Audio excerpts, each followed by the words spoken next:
Beberapa ketakutan yang mulai muncul, AI mengambil pekerjaan manusia, AI jadi terlalu pintar, dan AI disalahgunakan. Bahkan, Elon Musk pernah bilang, AI bisa lebih berbahaya dari senjata nuklir kalau gak dikontrol. Gila gak sih? Dan di titik ini guys, AI udah bukan cuma alat, tapi mulai jadi partner ngobrol. Semakin AI berkembang guys, orang mulai ngerasa sesuatu. Ini kok mirip manusia ya? AI bisa nulis cerita, jawab pertanyaan, bahkan bikin opini guys. Dan ini mulai bikin banyak orang mikir, kalau AI bisa ngelakuin semua ini, manusia bakal jadi apa? Coba deh guys. Assalamualaikum guys, ketemu lagi sama aku Aziza. Jadi guys, pernah gak sih kalian kepikiran gimana kalau suatu hari nanti pekerjaan kalian diambil alih sama AI? Bukan manusia lain guys, tapi mesin yang gak pernah capek, gak butuh tidur, dan bisa lebih pintar dari kita. Sekarang mungkin kedengarannya kayak film guys, tapi kenyataannya itu udah mulai terjadi. Ada satu aplikasi yang dalam hitungan hari langsung dipakai jutaan orang di seluruh dunia. Namanya adalah ChatGPT. Dan hari ini aku mau bawain kisah awal terbentuknya ChatGPT. Dia bisa nulis, jawab soal, bikin ide, bahkan ngobrol kayak manusia. Dan yang bikin merinding guys, banyak orang mulai bergantung sama dia. Hari ini, aku gak cuma cerita soal teknologi, tapi cerita tentang sesuatu yang mungkin bakal mengubah hidup kita semua. Tentang gimana awalnya AI diciptain, kenapa bisa berkembang secepat ini, dan pertanyaan paling penting, apakah AI bakal gantiin manusia? Karena jujur aja guys, setelah aku dalam mencerita ini, ada satu hal yang bikin aku kepikiran terus. Dan mungkin setelah kalian nonton ini, kalian juga bakal ngerasain hal yang sama. Oke, sebelum lanjut ke videonya, pastiin dulu kalian udah like video ini, komen pendapat kalian untuk cerita ini nantinya, dan yang terpenting, jangan lupa subscribe dan klik lonceng notifikasinya, biar kalian gak ketinggalan sama video menarik lainnya dari channel aku. Oke, langsung aja kita masuk ke ceritanya. Jadi gini guys, sebelum ada ChatGPT, bahkan sebelum ada internet, manusia tuh udah punya mimpi gila. Gimana kalau kita bisa bikin mesin yang bisa mikir? Dan ini bukan ide baru. Balik ke tahun 1950-an, ada seorang ilmuwan bernama Alan Turing. Dia nanya sesuatu yang sederhana, tapi dalam banget guys. Dia nanya sesuatu kayak gini, apakah mesin bisa berpikir? Dari situ lahir konsep yang sekarang dikenal sebagai Artificial Intelligence. Dan Turing bikin sesuatu yang terkenal banget, yaitu Turing Test. Intinya gini, kalau kamu ngobrol sama mesin, dan kamu gak sadar itu mesin, berarti mesin itu cerdas. Simple tapi mind-blowing banget di zamannya. Nah, masalahnya, walaupun idenya udah ada dari dulu guys, teknologi saat itu belum siap. AI zaman dulu itu kaku, cuma bisa ikutin aturan, gak bisa belajar sendiri. Contohnya kayak chatbot Duel yang jawabannya template semua. Jadi kalau kamu nanya sedikit beda, langsung error guys. Dan ini bikin banyak orang waktu itu mikir, AI cuma mimpi doang, gak bakal jadi nyata. Masuk ke tahun 2000-an, internet mulai berkembang pesat guys. Dan tanpa disadari, manusia lagi ngasih makan AI, data, chat di forum, artikel, sosial media, video, buku digital. Semua itu jadi bahan belajar buat AI. Dan disinilah perubahan besar mulai terjadi. Sekitar tahun 2010-an, muncul teknologi baru yang jadi game changer, Deep Learning. Ini beda banget sama AI lama. Kalau AI lama dikasih aturan, kalau Deep Learning, AI belajar sendiri dari data. Kayak otak manusia guys. Dan ini bikin AI mulai bisa kenalin wajah, ngerti suara, bahkan mulai ngerti bahasa manusia. Nah, sekarang kita masuk ke bagian penting guys. Tahun 2015, sebuah organisasi didirikan dengan tujuan yang cukup ambisius banget guys, yaitu memastikan AI gak jadi ancaman buat manusia. Namanya adalah OpenAI. Didirikan oleh beberapa tokoh besar, termasuk Sam Altman dan Elon Musk. Mereka punya visi AI harus bermanfaat untuk semua orang, bukan cuma perusahaan besar. Dan ini penting banget guys, karena di saat yang sama, banyak perusahaan lain juga lagi berlomba-lomba bikin AI. Disinilah mulai ada ketegangan. Di satu sisi, AI bisa bantu manusia guys. Di sisi lain, AI bisa jadi ancaman. Beberapa ketakutan yang mulai muncul, AI mengambil pekerjaan manusia, AI jadi terlalu pintar, dan AI disalahgunakan. Bahkan, Elon Musk pernah bilang, AI bisa lebih berbahaya dari senjata nuklir kalau gak dikontrol. Gila gak sih? Oke guys, kita mundur lagi, masuk ke akhir 2010-an, banyak perusahaan besar ikut terjun. Google, Microsoft, Meta, semua berlomba bikin AI paling canggih. Dan ini bukan cuma soal teknologi, ini soal masa depan dunia. Di tengah perlombaan itu guys, OpenAI mulai bikin sesuatu yang beda. Model AI yang fokus ke bahasa manusia. Namanya GPT. Versi awal GPT-1 tahun 2018, GPT-2 tahun 2019, dan GPT-3 tahun 2020. Setiap versinya guys, makin pintar, makin natural, dan makin kayak manusia. Dan di titik ini guys, AI udah bukan cuma alat, tapi mulai jadi partner ngobrol. Semakin AI berkembang guys, orang mulai ngerasa sesuatu. Ini kok mirip manusia ya? AI bisa nulis cerita, jawab pertanyaan, bahkan bikin opini guys. Dan ini mulai bikin banyak orang mikir, kalau AI bisa ngelakuin semua ini, manusia bakal jadi apa? Coba deh guys, kita mikir bentar. Dulu, manusia takut sama mesin. Sekarang, manusia malah bergantung sama mesin. Ironis gak sih? Dan pertanyaan besarnya, kita yang mengendalikan AI atau kita yang pelan-pelan dikendalikan? Dan di titik ini guys, semua masih awal. Belum ada ChatGPT, belum ada ledakan besar, tapi fondasinya udah siap. Dan di bagian selanjutnya guys, kita bakal masuk ke momen paling gila. Saat ChatGPT akhirnya lahir, kenapa bisa meledak di seluruh dunia? Dan kenapa dalam waktu singkat, dia bisa ngalahin aplikasi lain? Bagian selanjutnya bakal jauh lebih mind-blowing. Jadi gini guys, di akhir tahun 2022, sebenarnya OpenAI itu lagi ada titik penting. Mereka udah punya GPT-3 tahun 2020. Teknologi AI yang makin gila, dukungan dari Microsoft. Tapi, belum ada produk yang deket banget ke manusia biasa. AI mereka masih terasa ribet, susah dipakai, lebih ke alat developer.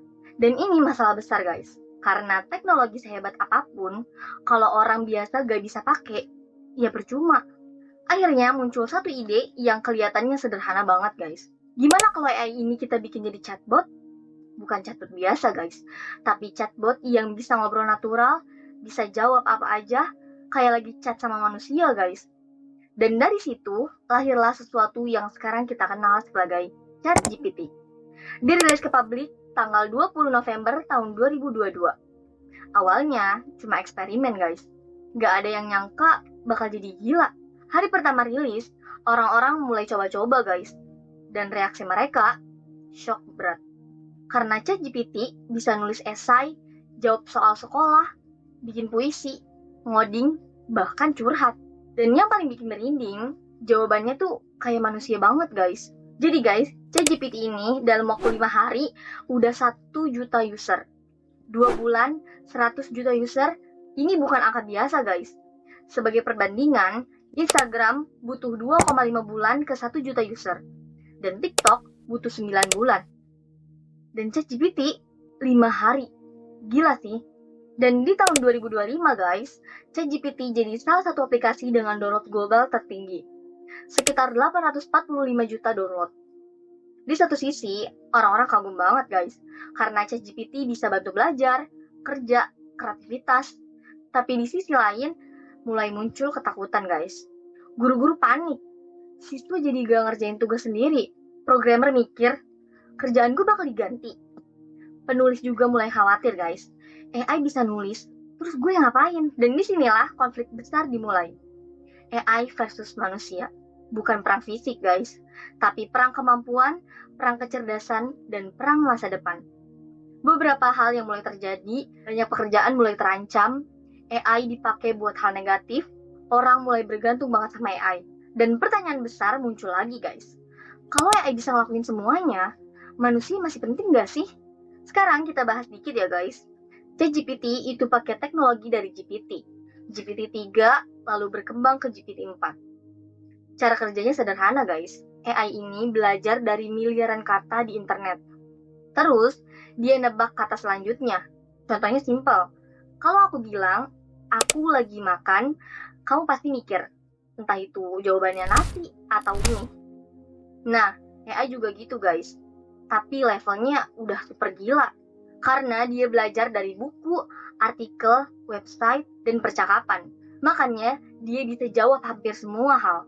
Karena ChatGPT meledak guys, Microsoft langsung investasi besar ke OpenAI. Nilainya miliaran dolar.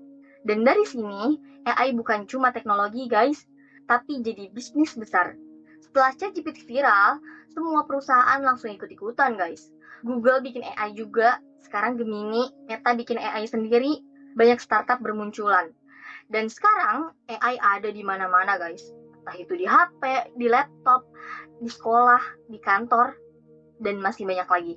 Semakin orang banyak pakai ChatGPT guys, semakin muncul satu hal yang aneh.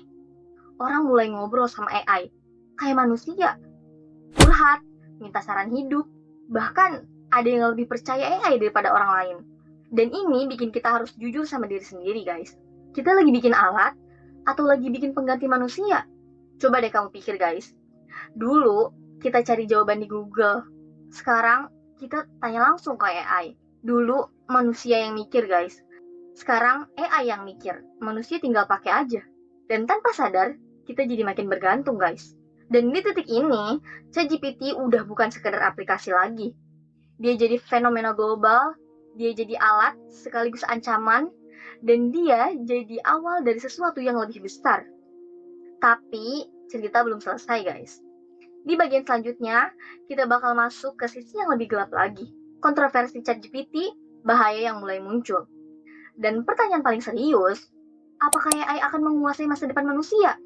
Dan percaya deh guys, bagian 3 bakal bikin kamu mikir keras. Setelah ChatGPT meledak guys, dunia tuh bukan cuma kagum, tapi juga bingung karena kecepatannya terlalu cepat. Bayangin ya guys, dalam hitungan bulan, AI langsung masuk ke sekolah, kantor, industri, kehidupan sehari-hari. Dan masalahnya, manusia belum siap itu. Jadi guys, salah satu yang paling kena dampaknya adalah sekolah. Guru-guru mulai sadar, ini tugas kok kayak bukan tulisan murid ya? Dan ternyata banyak siswa pakai ChatGPT buat ngerjain tugas. Dampaknya, siswa jadi malas mikir, ketergantungan meningkat, sulit bedain mana karya asli, mana AI. Beberapa sekolah bahkan melanggar penggunaan ChatGPT. Gila gak sih? Alat bantu belajar malah jadi ancaman pendidikan. Masuk ke dunia kerja, ini lebih serius lagi guys. Banyak profesi mulai goyang. Penulis, desainer, customer service, programmer pemula. Karena AI bisa nulis artikel dalam detik, bikin skrip, jawab pelanggan otomatis. Dan ini bikin banyak orang mikir, gue bakal keganti nggak ya? Nah, ini yang sering orang lupa guys.